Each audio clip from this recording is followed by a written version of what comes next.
Y'all hear those horns? Y'all know what's up. It's time to play some toss. Welcome everybody to another edition of the Tristain on Sports Show. This is T Squared. Tristan Thomas here with you. Glad you could join us. Thank you for being here. And y'all, we got some things to discuss. We really do. Some of this stuff I was happy with until as of late. And some of it I'm just downright disgusted by. Y'all know how we start our shows off. Let's get right into it. Let's start with State of the State and let's travel to Green Bay, Wisconsin, where the Green Bay Packers last week participated in the game I like to call the Denver debacle because that's exactly what the hell that was, an absolute debacle. This week, at least for the first half, they participated in a game I like to call the Carolina Crush, which almost became the Carolina comeback, but ended in the Carolina catastrophe. I don't know what's going on with these guys. I really don't. I am absolutely dumbfounded. But at the same time, I kind of saw some of this coming. I'm trying to stay calm for everyone else because everybody thinks it's doom and gloom and the season's over and this is where they're going to, all the wheels are just going to fall off and Green Bay is just going to be just fly away into obscurity and they're just going to fail and not make the playoffs and this is just it. They're going to have to break up the team. Stop it. Stop it. I think we all can agree that we're disgusted with the play of the Green Bay Packers. I think every Packer fan around the world, because there are Packer fans around the world, can agree in unison that the play of this team has been horrendous. The team itself will sit here and admit to you that they have not played up to the caliber that in which they know they can play. They've been downright terrible. They've been downright atrocious. You can use that statement. You can use that word. You can use that superlative. They've been downright atrocious. Let's get into it. They lost 29-37 to the Carolina Panthers, who are now 8-0. This Panthers team is legit. I'll give them credit. That defense has been good for many seasons now. It was a question about that offense. Everybody thought that this team wouldn't be doing too much of anything, especially after Kelvin Benjamin went down. And they've proven otherwise. They're really doing it with the number one rushing attack in all of the NFL and nothing else. The only receiving threat that they really truly have is Greg Olsen. Other than that, it's Cam Newton running the football at the quarterback position and Jonathan Stewart.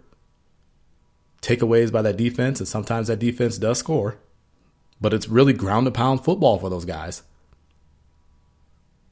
You couldn't tell that recipe on Sunday because they absolutely aired it out on the Packers secondary, which continues to be a problem. It continues to be a problem. It continues to be an absolute problem.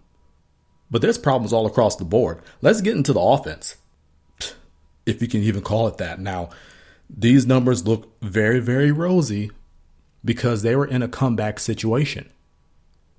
So these numbers are inflated. So don't think this is indicative of the way that they actually played. They played in desperation mode for the entire second half. So these numbers are very inflated, and I don't take them very seriously. I don't take it as, oh, well, the offense may be getting back on track. Look what they did. No, they were in desperation mode. What the hell else were they going to do? They had no running game.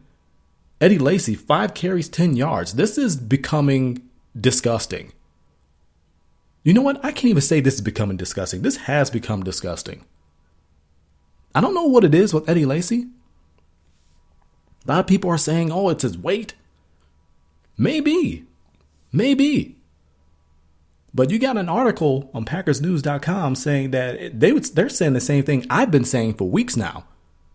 That ankle injury, worse off than we thought. And now he's got a groin injury that he sustained in the Carolina Panther game. So add that on top of to that ankle injury that they're really not being honest about, and you have a struggling Eddie Lacy. I don't think he's 100%, and honestly, his play is indicative of that. You cannot tell me that his weight has made him drop off from the past 2 years that we've seen him. One of the best dual threats at the running back position. One of the best all-purpose backs and becoming one of the best all-purpose backs in NFL, period. This is your NFL offensive rookie of the year a couple seasons ago.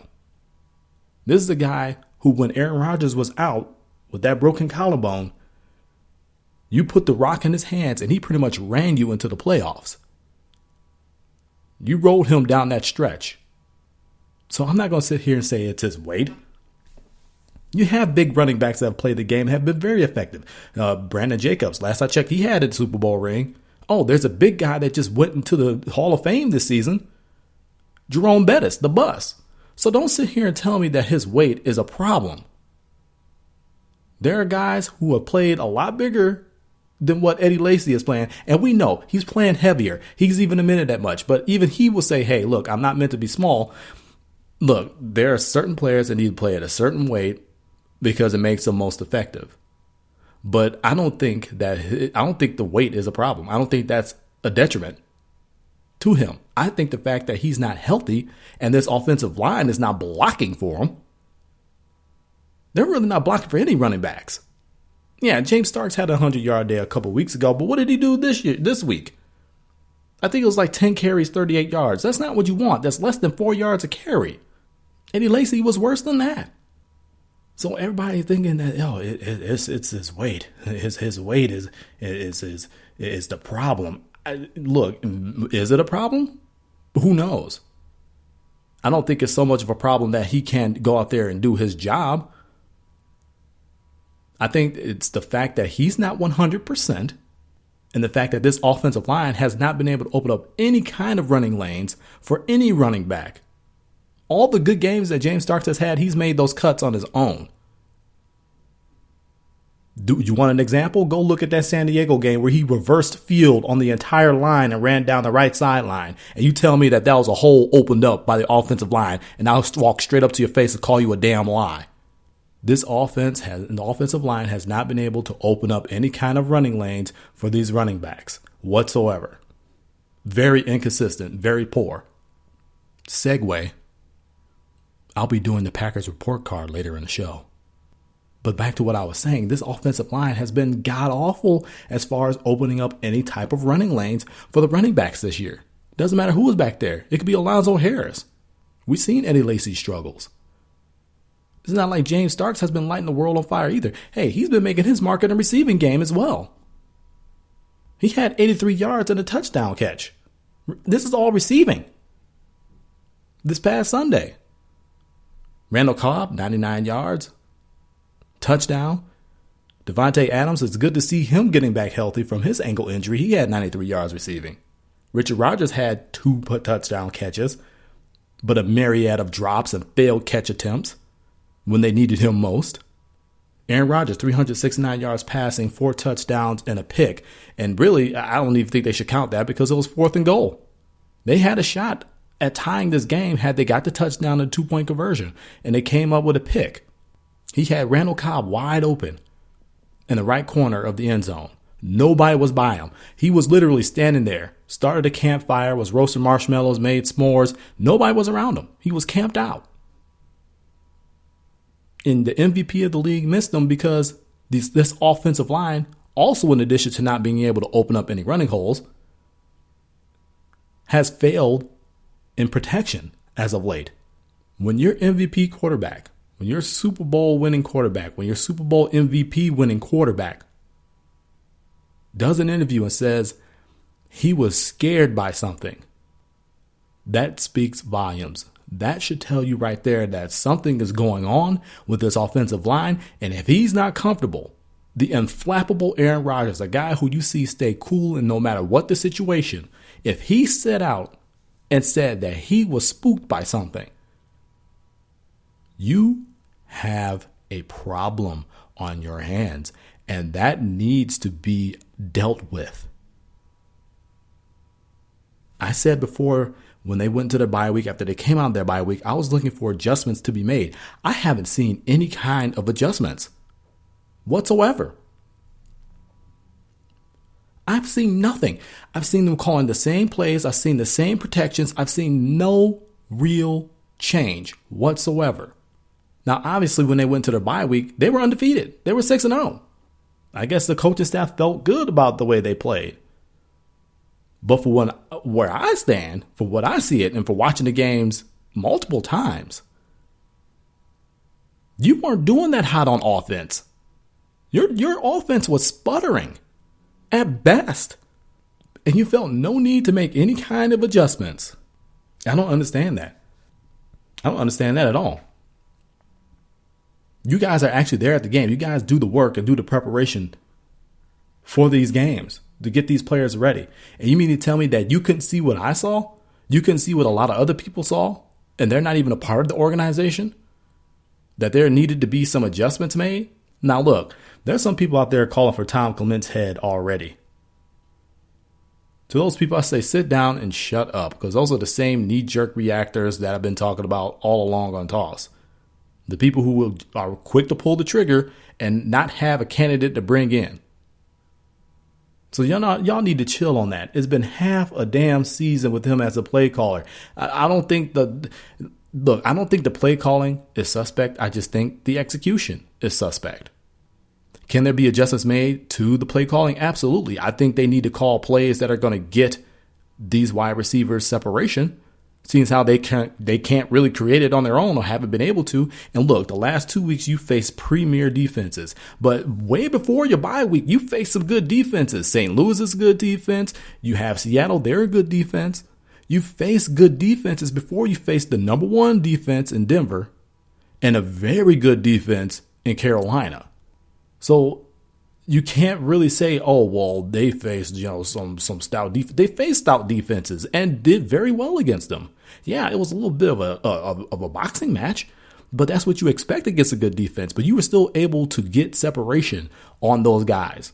Why have you been able to get separation on these guys really for the last 3 weeks? This isn't a 1-game snippet, a 2-game snippet. This is really a 3 or 4 week snippet of these guys struggling. It's really been 5 weeks this offense has been struggling. Now it's cost you a couple of games. You haven't been able to generate enough points. We know what they did last week. It was 29-10. This week you put up 29 points, but it was in a comeback effort. It was after you were getting your asses blown off the damn field.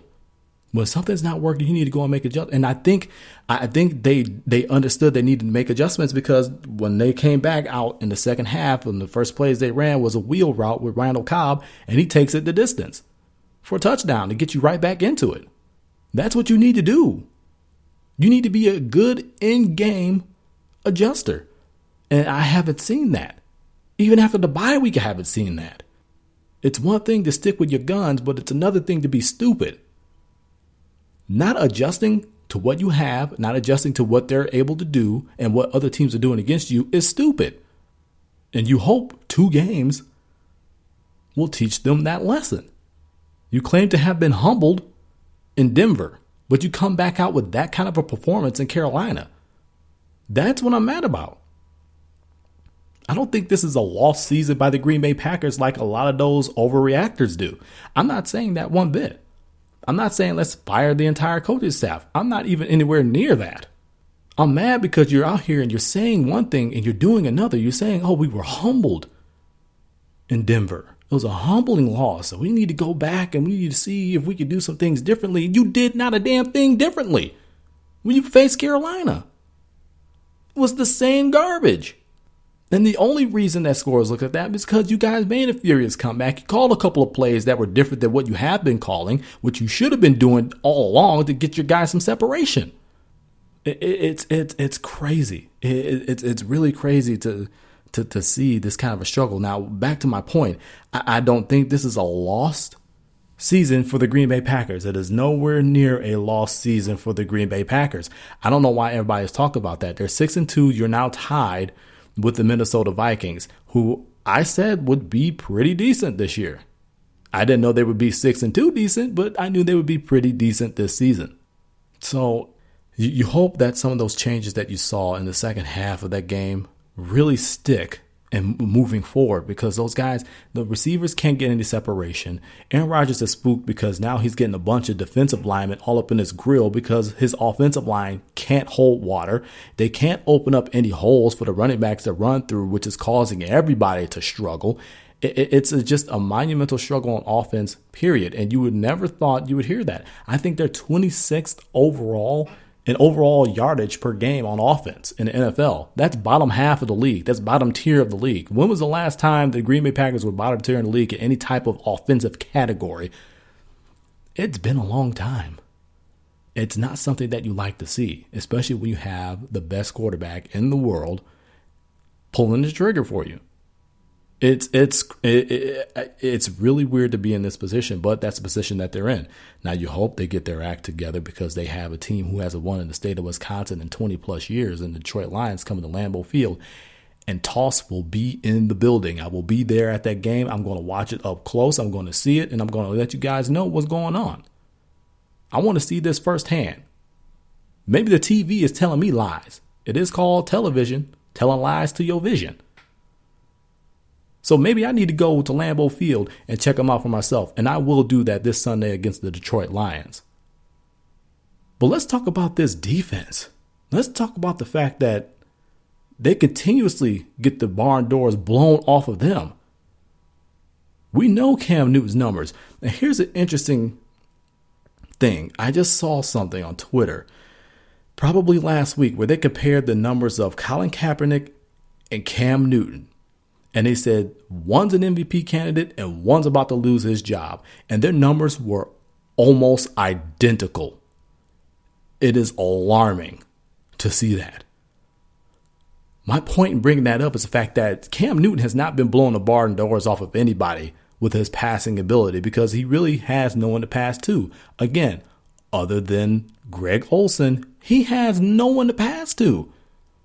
So his passing numbers were dismal. They're the number one rushing team in the NFL. That's where they make their hay. That's where they get their points and they take their shots down the field with Greg Olsen, and it's worked. Can't complain. They haven't lost a game, so it's a good formula. Good defense, good running game, take your shots. It equals 8-0 for them. But he hasn't been blowing the barn door passing. But yet you allowed him to take your top off many a times in this game. I couldn't believe some of the down the field throws that they were landing. It was amazing to see it. And yeah, I get it. Defensively, the Packers are banged up. No Sam Shields, no Quentin Rollins. They're missing guys all over the place. Guys are starting to drop. Jake Ryan, the rookie, had to come in at linebacker, and he played pretty well in extended time. The first time he's really had extended time all season. He played very well. Even though overall the defense as a whole didn't really impress. You give up 37 points. You give up huge plays. You're not that impressive. I guess the only thing you could say is the fact that they didn't give up a 500-yard offensive game, which would have been their third straight, but they did give up a 400-plus yard offensive game, which is still not what you want. This whole bend but don't break mentality has gotten you beat twice. Dom Capers holds points allowed very highly, and so do I, because it is indicative of what your defense is doing. You can give up all the yardage in the world, but if you're not giving up points, then so be it, and that is his formula. Hey, that was his exact formula when they won the Super Bowl, 15.1 points per game, which was second in the NFL. It's a formula that works, but at the same time, if you don't have that personnel, you don't have everybody healthy, you're going to break more than you're going to bend. And that's what's happening. They're breaking more than they're bending. Yeah, you're injured, but at the same time, you need guys to go out there and execute no matter what. And that's been a problem. It's been execution. Mike McCarthy said that there are two fixes to this offense. It was not getting the quarterback hit and running the football. Well, what's the fix with this defense? Are there going to be any adjustments made there? Because I really didn't see it. And I'll give you this. In the second half, they did play a little bit better against the Panthers because they did hold them down. But overall, come on, that was a stomach-turning performance on Sunday. Absolutely stomach-turning. You knew it was going to be a tough game. You're on the road against your second straight undefeated team. It's a tall task. But you got to show up. And to me, it looks like none of those guys showed up. They left their game in Green Bay. It's disappointing to see that. It just really is. It's just one of those disappointing things. Because you know they're better than that. You know this coaching staff is smarter than that, but everyone has played dumb and the coaches have coached dumb. And this isn't just because they lost 2 straight games. You know, in a season, you're going to have peaks, you're going to have valleys. This is one of their valleys. And honestly, in a season like this, maybe you want to have those valleys and then you start peaking at the right time. Because if you get to the tournament, if you're getting hot at the right time, you get to that tournament, anything can happen. We've seen it. They won the Super Bowl as a 6th seed. They were a team that nobody wanted to play. They had to win their last 2 games to even make it. They did that. They became a team nobody wanted to play. I think this may end up being one of those situations because now you're not assured of the division. The Vikings defense is playing very well. They held the Rams to, 15 points? An absolute defensive slugfest that went into overtime. I don't think they're going away anytime soon. You got 2 games against those guys, and it's not going to be a layup. It's going to be a tough game. A lot of your second half games it's going to be division heavy. You got another one against Chicago. That one's on Thanksgiving. You got 2 against Detroit with one coming this Sunday. And you still have 2 against the Vikings. I mean, you need to get your stuff together because those guys are really the only competition you have in that division unless somehow, some way Chicago gets their act together, what an amazing comeback they had last night on Monday Night Football as we tape this on a Tuesday for a Wednesday premiere. But there's some adjustments that need to be made, some real tangible adjustments. Don't just talk about it, be about it. If you say that we need to run the ball better, then you need to go and do everything necessary to make sure this offensive line is opening up those holes so these guys can run the football better. If you say that we need to make sure that Aaron Rodgers does not get hit, then you need to go and make the proper adjustments to make sure that Aaron Rodgers is not ending up on his back after every other play or has 2 defensive linemen pushed in his face, swatting at him. Start making those adjustments. Make real adjustments. Don't sit there and talk about it. Actually go and do it. Don't sit here and say, we were humbled by the loss and we'll come back out next week and play a lot better. And then you lay another egg. Lip service is what get people fired. So if that's a coach that you want to be, you already relinquished your play calling duties, Mike.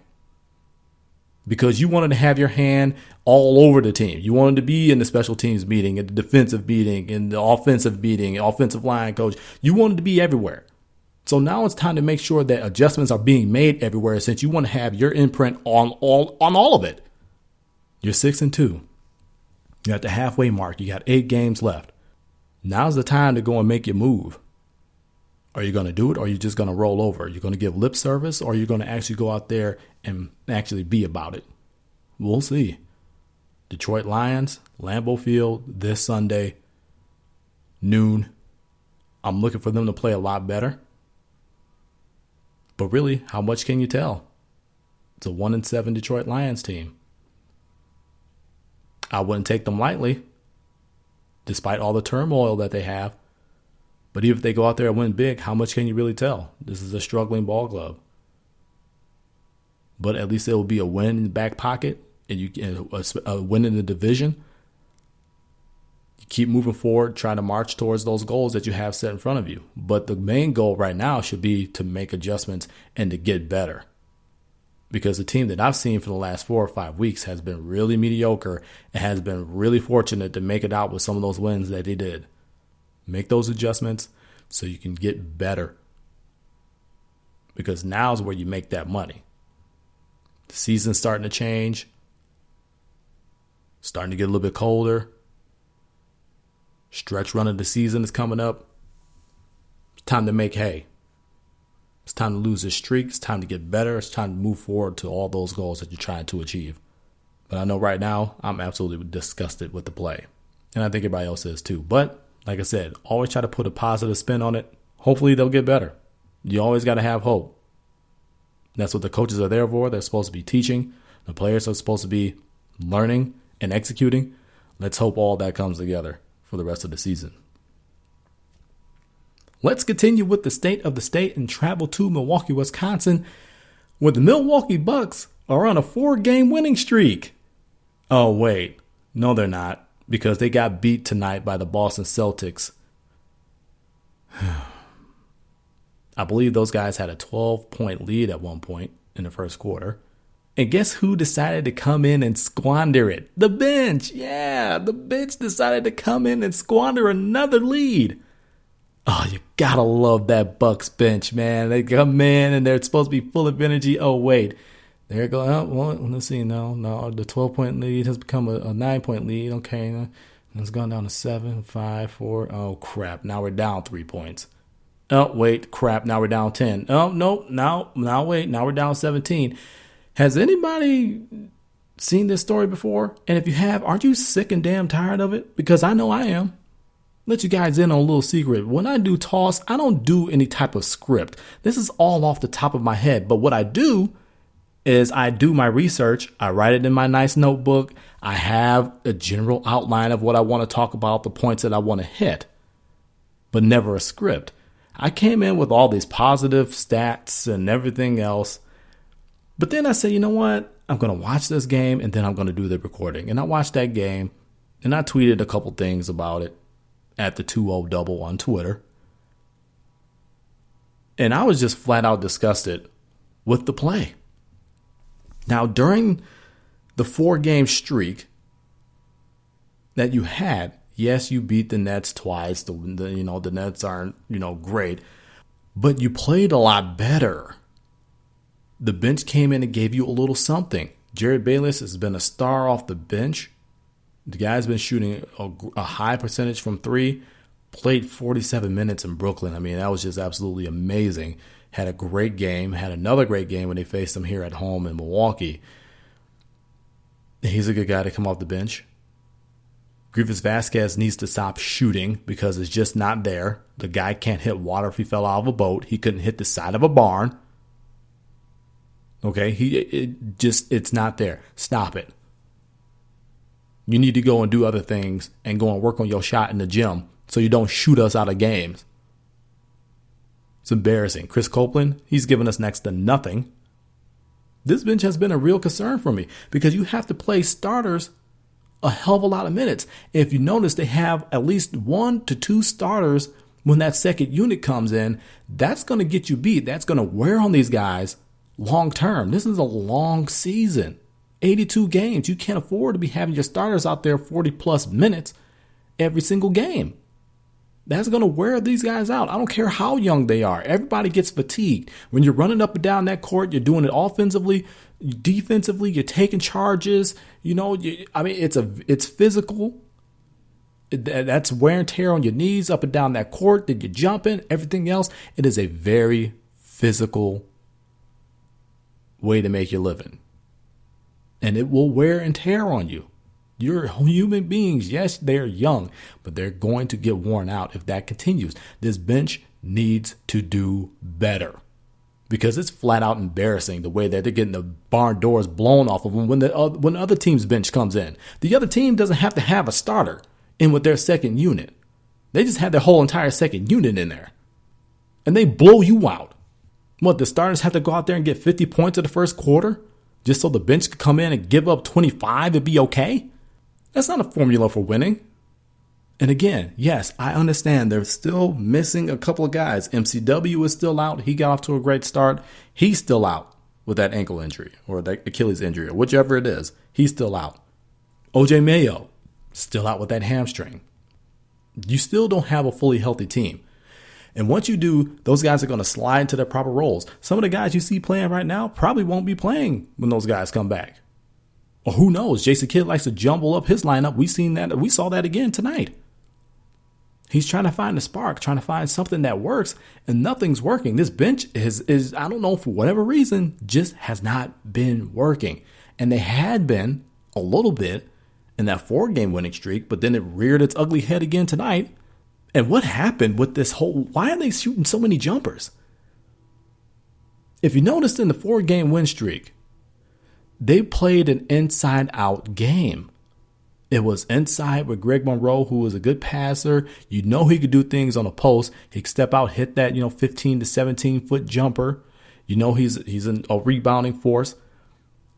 They're playing that inside-outside game, and I like that because get him involved, let him touch the ball, he can make things happen. Pass it around. You don't have to sacrifice that part of your game plan. This is a pass the basketball type of team. Many different passes, many different touches, get a high percentage shot. You could do that by playing inside-outside basketball. And they had been, and it was working. Chris Middleton got to a little bit of a role, but now he's kind of back to struggling. Like we said, Jerry Bayless, he was a beneficiary of that inside-outside game. Giannis, since he's come back from his one-game suspension, we know what he's been able to do. At one point he was getting over 20 points a game. It's a little bit below that now, but he's been playing well. You got Jabari Parker back last week. He still get his feet underneath him, but you see those flashes of that athleticism, of that special talent that he has. I'm not looking for him to really be back fully for a few weeks, but he's there contributing. So you need a fully healthy roster. You need MCW back because that's going to put guys like Tyler Ennis back on the bench. Grievous Vasquez might be buried further down that bench. Who knows? Because that combination is just not working. His jumper's been broke all season, and it is showing no signs of being fixed. And that's unfortunate because he is a solid shooter. That's what you brought him in for. Not only his distribution, his IQ with the basketball, but his shooting ability from outside. I said it before and I said it again. Shooting is going to cost this team games. The ability not to shoot is going to cost this team games. And that's exactly what's happened. These guys haven't been able to shoot. And when they haven't been able to shoot, they get away from the inside-outside basketball that has garnered them their success this season. And all the games that they won, they played inside-outside basketball. And were very adept at it. And not only that, but they played better defensively. Their perimeter defense was fantastic in that winning streak. Tonight, not so much. And they're still giving up far too many points on the inside. It is embarrassing to see how are you going to let Isaiah Thomas, all 5'4" of them, get inside for layup after layup after layup tonight. Whether he made them or missed them, the fact is he got inside on you uncontested and got too many shots in there. That's got to stop. This is costing you games. You think you're going to be able to compete with the Clevelands, who they have to face this week? The Bulls? You're not ready for all that primetime stuff if you're going to play like that. It's really easy to forget that this still is a young team. You got a bunch of guys who need to relearn how to play with each other, and guys who need to learn how to play with each other because they're new faces to the ball club, and the fact that you're still not fully healthy. It's really easy to forget all that. But in a way, that's good because the fact is you're holding them to a higher standard. We understand that people need to be patient. It's a young team. They still need to come together. They're still not fully healthy, and it's still very early in the season. But you've seen trends, and in every single one of their losses, now they're 4 up, 4 down. You played so-so basketball half your games and lost. You played pretty good basketball in your other games and won. It's a frustrating conundrum right now. You still do not know what type of team this is going to be until both MCW and OJ Mayo get back so guys can slide into their roles, and then you really see what this team is made of. It's frustrating to watch them. But we have to remember, everybody, patience. That is the word, patience. Because they're going to drive us crazy like this. They are absolutely going to drive us crazy like this. And I know I was driven crazy, and I'm pretty sure I was not the only one. But this is what this team is going to be until you get fully healthy, until these guys play a good chunk with each other healthy. And that's going to be 20-plus games. Still a lot of season left to go. You've only played 8 ball games. You have a long season to go. But I hope they're looking at this tape and they're learning from it, because this was exactly how you don't want to play. And it's frustrating. I want to scream. I want to yell. I want to punch a punching bag. I want to do something, because it's so frustrating watching these guys when you know how good they can be make those same mistakes over and over and over and over and over again, with no kind of adjustments being made in game, which is a strength of Jason Kidd. He will make adjustments in game. He is quickly becoming a good in-game adjustment coach. That separates good coaches from great coaches. But as of late, his idea of adjustments in game have been to tinker with the lineup and try something different. And it didn't work, blew up in your face.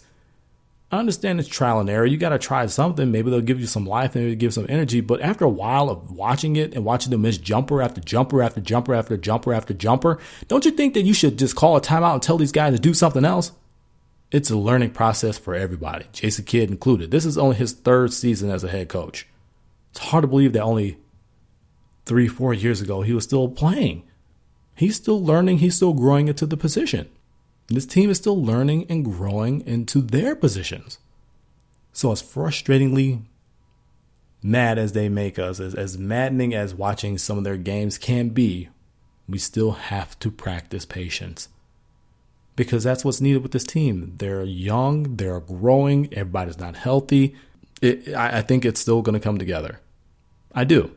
Like I said, we got a lot of basketball left, y'all. We really, really do.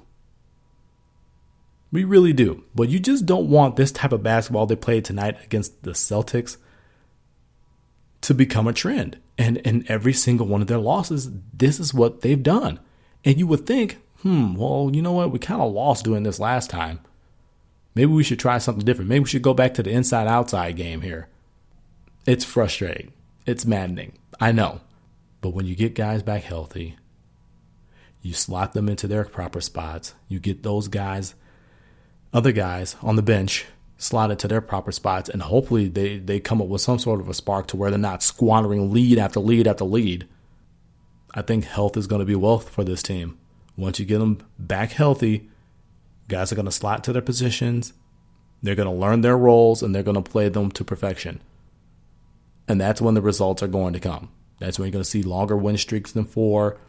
That's when you're going to see these guys out of last place. And this division is actually tougher right now, as it stands early, than anyone thought. This entire division is at 500 or better, with 3 teams being above 500 and well above a couple of games. Cleveland is 7-1. We all knew they were going to take off, but Detroit is 5-2. The Bulls are 5-3. The Pacers are 4-4, and the Bucks are 4-4. So this division is going to be tough. It's early in the season, but it's shaping up to be probably the toughest division in basketball if it continues like that. But so with that, you can't allow yourself to fall into too deep of a hole. Otherwise, I don't even want to think that way. Like I said, we're 8 games in. There's a lot of basketball left to be played. Get these guys healthy, slide them into their roles, and then let's see what they can do. It's going to take a little bit of time, 15, 20 games. But I think the best is still yet to come for this young Milwaukee Bucks squad. Just got to keep the faith. Keep working hard. Make some real true adjustments. Get a bench that can actually grow a lead and not squander it. And let's see what they can do. Give this team some health. Let's go see what they can do. So patience, Bucks fans. Better times are coming. Coming up on Toss, we're going to get into the Toss sweep. And you know what I said earlier, I'm going to do the Packers report card. That's on the Toss sweep coming up next.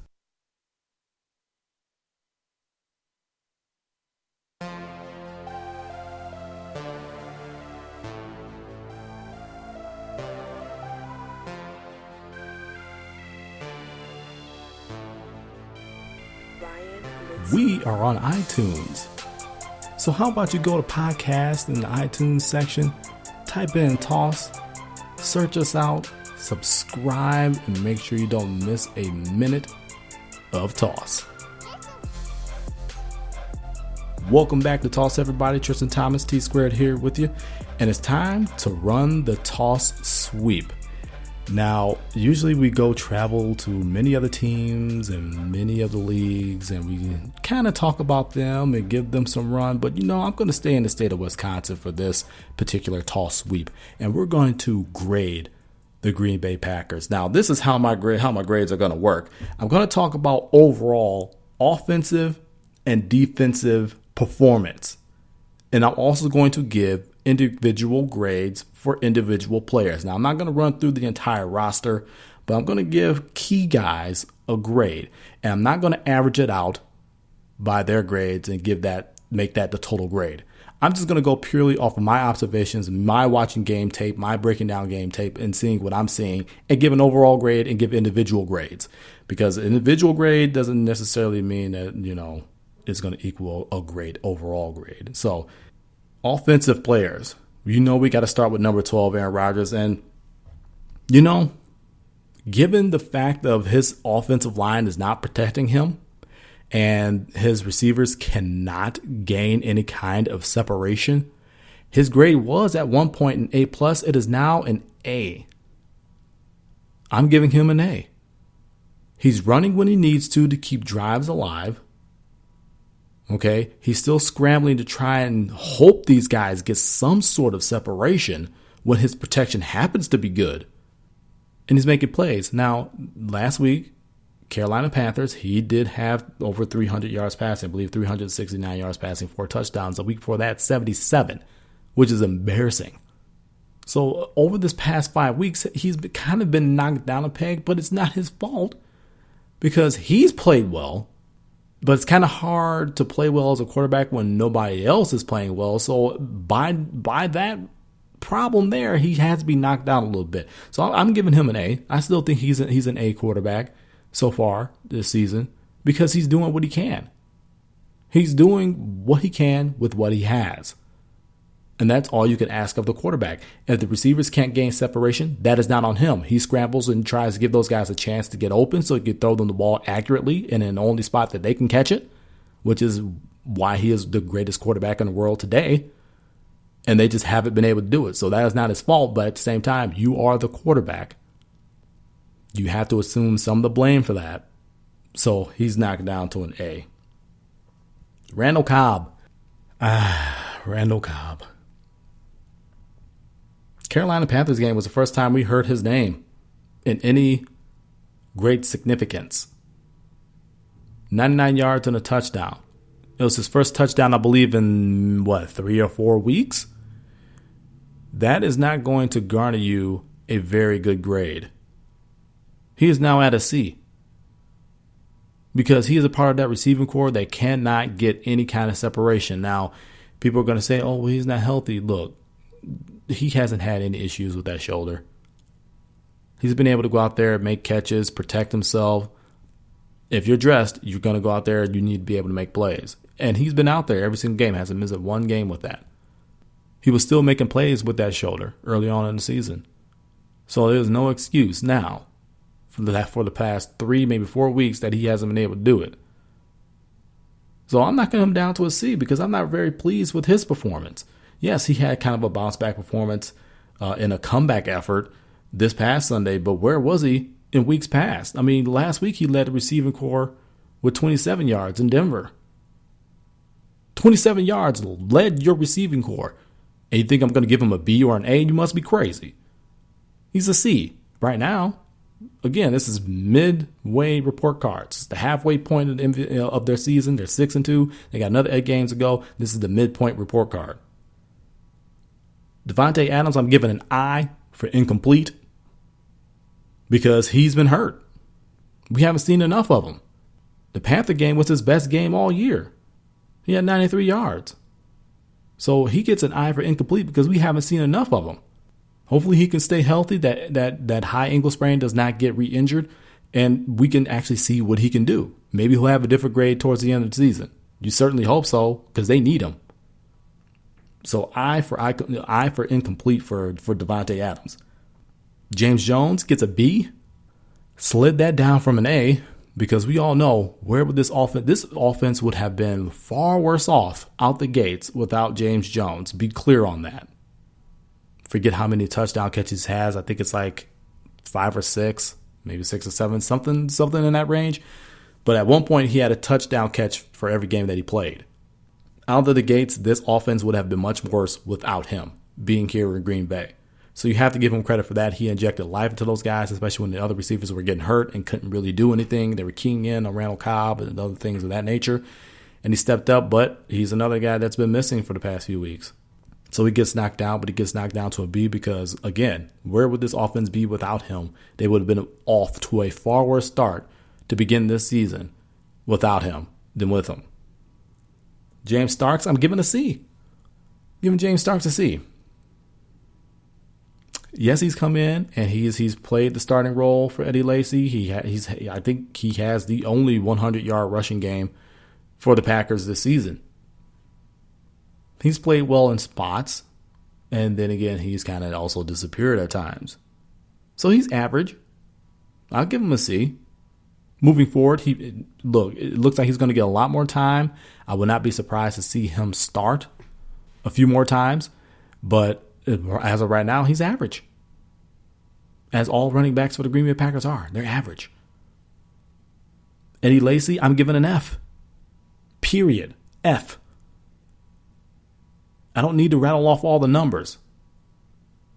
But I'll tell you some of the most embarrassing. 5 carries for 10 yards in the Carolina Panther game. 4 carries for 3 yards in that San Diego Chargers game. Was passed over for the starting role in one game. He is just simply not doing the job. He is simply not being that good all-purpose back that he has been for the last 2 seasons. For whatever the reason, I continue to believe that his injuries are more significant than they're letting on. I really do feel that way, and I'm not the only one that feels that way. It's been written. Not very pleased with Eddie Lacy right now, so he gets an F. Richard Rodgers, the tight end, a guy who I went on the roundtable with Dennis Krause and Tom Pippins and said, hey, can he be that pass-catching option at tight end that makes this offense that much better? Can he do that? He had a couple of touchdown catches, but really, where has he been? Has he done much of anything? Not really. I tell you one thing he's doing right now, he's making Andrew Quarless look really good. He's making look like this offense misses Andrew Quarless, who as a pass catcher, I have no fear of. I don't think he adds anything to the pass catching game, but you know what? The way Richard Rodgers is playing, he hasn't either. I think they miss Quarless's blocking more so than they do his pass catching ability. But then again, like I said, the way that Richard Rodgers is playing, I think they miss both of that from Andrew Quarless. So they can't wait to get him back. He's on IR with designation to return. I think he should be able to return in the next couple of weeks here. So look for him to assume his role, blocking and receiving. Richard Rodgers gets a D. The offensive line as a whole, I could give them an F over the past few weeks, but I'm giving them a D because the first, coming out the gates, they protected well. They didn't really run block very well, but they did protect very well. Aaron Rodgers was playing otherworldly type quarterback, and it was because of their protection. Guys were able to get separation. They were playing fantastically well. And then came the offensive scuffle, and it starts with them. Mike McCarthy mentioned them. Said one of the fixes that they need to make is to make sure that Aaron Rodgers does not get hit.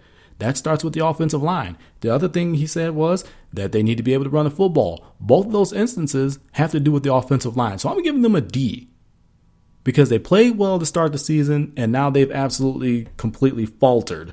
So I don't know what's going on with those guys, but they need to get that crap together because you need to make your money at this time of the season being able to run the football, playing good defense. They're not playing good defense. They can't run the damn ball, and they can't even pass it. When Aaron Rodgers gets 77 yards passing, that's not being very effective as a protection unit for that guy, and you can't get any running lanes. So that's not really being a very good running unit for those running backs. When you can't pass block or run block, you have no offense.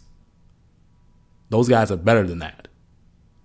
I don't know what it is, but they need to get it together. So those guys get a D. Could be much worse, but you have to take to a fact that the start that they had was not terrible. They were actually great. Not in the running blocking sense, but in the pass blocking sense, they were fantastic. They need to get it together. This is one of the best lines that this team has ever had, and they're not showing it whatsoever. So that's one of the adjustments that needs to be made. Those guys need to get it together. So D for those guys. Let's go over to the defensive end. Overall, I am giving this defense a D-. You gave up back-to-back 500-plus yard offensive games. A 500-yard passing game by Phillip Rivers. You're not stopping the run. You're definitely not stopping the pass. Overall, you guys are getting a D, and it could be much worse. Could be a lot worse because at one point in time, you were the league leaders in points allowed at 16.8. So even though you were a bend but don't break defense, you were still doing a job not letting those guys get on the board. But now they're getting on the board at alarming rates, and they're slicing you up at alarming rates. So you guys get a D-. BJ Raji, I'm giving an A because you have seen his presence. You know he is needed as a run stopper, and he has done his job. He has done his job. You put him back at that nose tackle position where he was an impact player, a Pro Bowl player, Super Bowl champion, and you see the difference. He's needed at that position. He's done a fantastic job. I'm giving him an A. Morgan Burnett, I'm giving an I for incomplete because that's another guy that's been hurt. We have not seen enough of him. He had that calf injury, so we haven't seen enough of him. But I know that this defense is usually better when he's in there. He's kind of the quarterback of that defense, and things kind of run smoothly when he's in there. But he hasn't been there. So I'm giving an I for incomplete because he hasn't been there. We haven't seen enough of him. Quentin Rollins, the rookie who is currently injured, he's been good. I'm giving him a B. He's gone out there and he's made some good plays. So I'm giving him a B. Again, he's a rookie. What more can you say about him? He's a rookie and he's going out there making some impact plays. So I'm going to give him a B because he's been pretty good. But again, he's injured now, so he's very close to an I for incomplete. Demarius Randall, a guy who I think should be in the discussions for Rookie Defensive Player of the Year because he's come up with some huge plays. He's gotten some picks. He's made a game-saving play against the Chargers on 4th and goal. He's playing very well. Despite the total defensive struggles, I like what this guy is doing. He's playing very well. Yeah, he's been schooled because he's been a rookie, but you know what? He's made some great plays too, and that's what you kind of have to expect. So not A-plus material. Just give him a B. Give him a B. Sam Shields, give him a B. Again, one of the fastest guys in the NFL. He's playing with more technique this season. He's making matchups very tough for whatever receiver that he's on. That's exactly what you want out of him. I think at times he tends to play with his speed more than his technique, and he gets burned. But I think he's played pretty well, so I'm giving him a B. Clay Matthews, I'm giving a C because you really haven't heard his name much. Yes, he's on the inside. I know this. But even on the inside, he's proven that he can still make plays. But he's been very quiet. Very quiet. This defense has suffered, so I'm giving him a C. Julius Peppers, C. Same deal as Clay Matthews. Yeah, he'll make some impact plays here and there, but it's almost as if, where is he? Sometimes he's very quiet on that field. Where is he? I'm not saying that they're horrible. I'm just saying that right now they're average.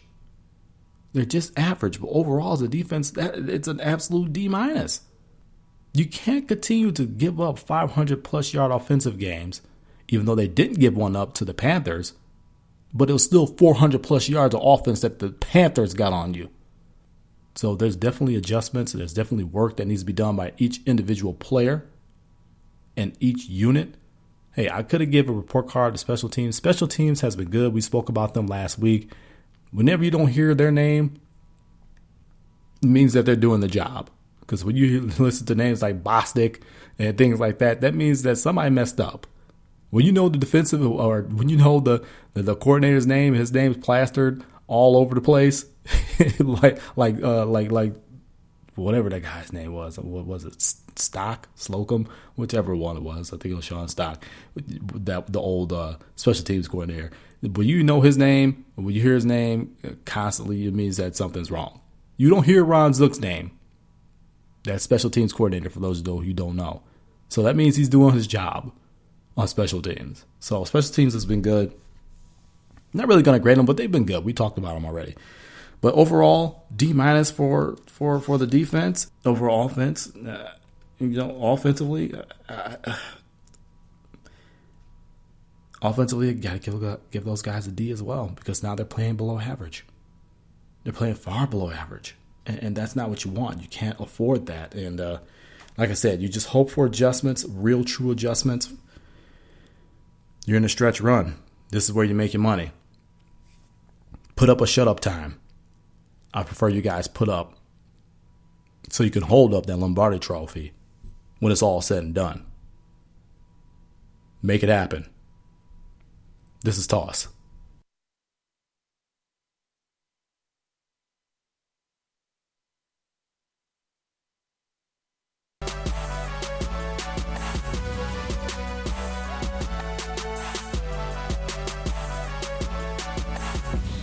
All right, y'all, it's time for me to get on up out of here.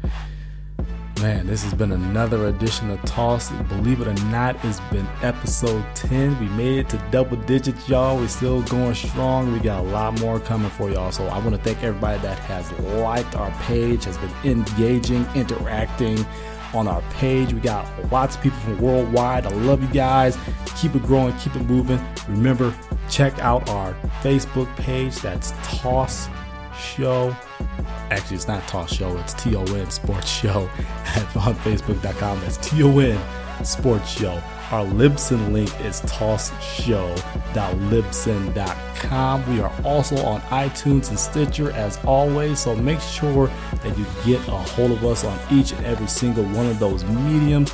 Make sure that you subscribe and listen to Toss, because it means so much to me that this thing continues to grow. Everybody continues to listen. You continue to ride with me. I love y'all for that. I'm going to continue to do it for you guys because I absolutely love doing it. I love hearing you guys' feedback. So make sure you get at me on Facebook, on Twitter, @the20double. Let me know if there's something you want to talk about. Let me know if there's any subjects you feel that I should have hit that I didn't, and I'll be glad to make sure that I get that segment in on the show, because it's not just my show. I do this for y'all too. Even though I genuinely love it, I love you guys too. So let's keep it moving, y'all. So, as I said before, it's time for me to get on up out of here. This is Tristan Thomas reminding all of you that dreams don't catch themselves. Get up, get out, get after it. Until next week, so long from Toss.